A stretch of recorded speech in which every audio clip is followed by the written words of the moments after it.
Well, hello there, my name is HW. Thank you so much. Thank you so much for watching the Tone Junkie TV.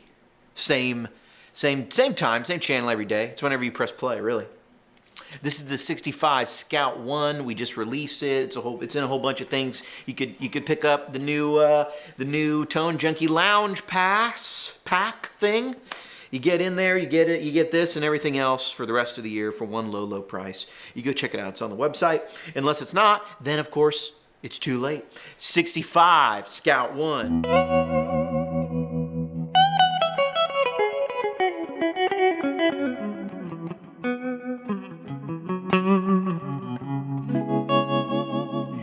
Sounds like that. Let me turn off the trim. And I want to show you a trick I do. This video is called Small Amp Trick. And so I want to show you something I do for small amps. Now listen to this amp, okay? I'm going to go to number 2 here. And it sounds like this.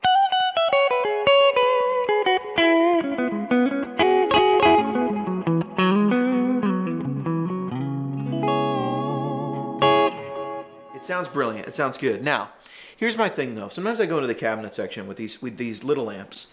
I like to shift the low end down 1 and shift the high end up 1. You might be thinking, HW, I don't think the sound needs that. I didn't ask. But here's what it sounds like now.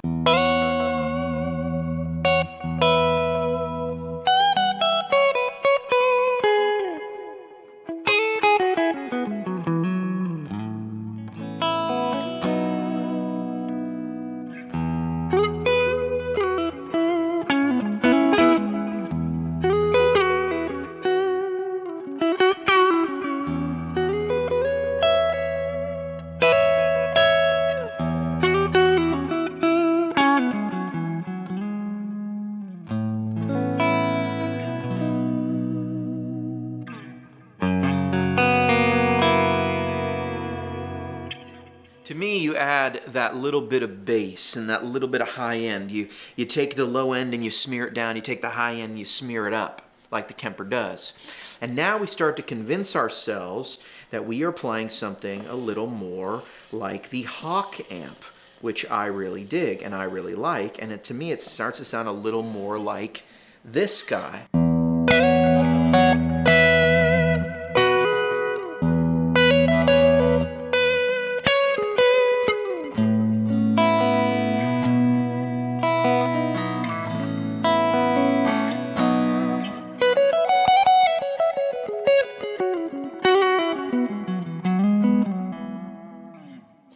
And now that still sounds juicier, gainier, biggier, but it doesn't sound so biggier that I would say I always want that. I mean, it actually does sound too much bigger. I lose the small amp flavor, which I actually really do like the authenticity of the small amp flavor. But sometimes with a vintagey sounding amp like this, small amp, you miss a little something in the high end. That sounds good, but sometimes I'm like, no, just give up a little bit of that low end. Shift that low end down a little bit. And what it really feels like is like you gave it just a little roomier cab, to me. It still sounds like a 10-inch speaker, I think. But maybe it sounds like we made the box bigger. Like, you know how Blues Juniors sound boxy in real life, but like, you know, a Fender Deluxe doesn't, right? But both those amps are 112, you know? And I would even say the Princeton doesn't sound as boxy as the Blues Junior, and the Princeton has a 10-inch speaker. So why does the Blues Junior sound so boxy? Well, it has this box around it that's kind of small and kind of boxy. And, you know, the Hot Rod Deluxe doesn't have that. Now I'm thinking, is the Blues Junior a 110? It could be. It doesn't matter. The point is, other amps don't sound as boxy as a Blues Junior, and this is one way to correct that, kind of. Not that the Scout sounds boxy, but it sounds like a 110 amp. And so by shifting that high shift down and that low shift, that low shift down and the high shift up, you get a little, I feel like you get breadth and depth. But you get it without getting more mid-range focus. And now to me it sounds like a bigger version of that amp, a bigger, larger, wider version of that amp.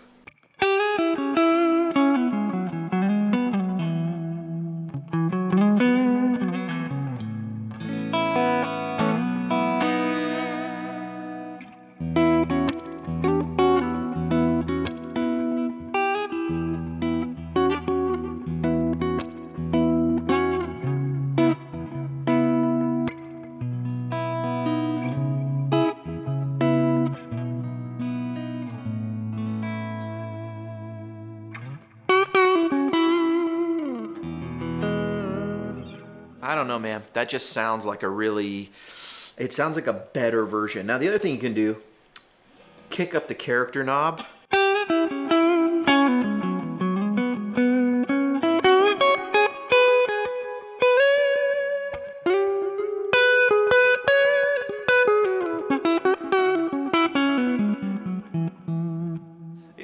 You get on this, you're always going to get something different with the character knob on the Kemper. That's kind of the challenging thing, because it's taking whatever the shape is and exaggerating. It's taking the peaks and pulling them up and the valleys and pushing it down. So it's giving it more or less quote unquote character. So if we dump it all the way, you should get those things evened out a little flatter. If we move it up all the way, we're going to get more exaggeration. It really seems to be accenting the top end, I feel. Kind of some treble frequencies, that spike up there. It's a beautiful sound. I think I like the character in the middle, but sometimes I do play around with that. But I think really the magic for me is with small amps. Go ahead and listen to how they sound, and if you want more out of it, if you want a little bigger sound, don't immediately jump to the larger amp. You lose some of that maybe that single-ended or double-ended, Class A kind of goodness when you jump to the larger 6L6 version of an amp or something.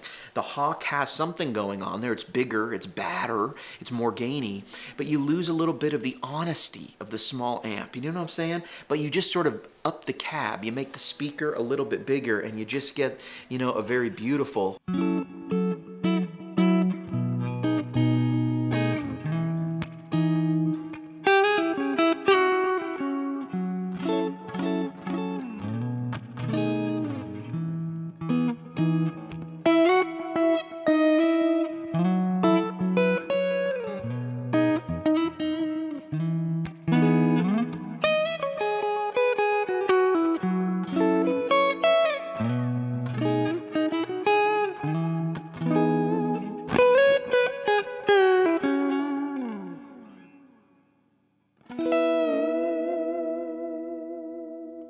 That is gorgeous. I've been HW. Thank you so much for watching Tone Digger TV. HW.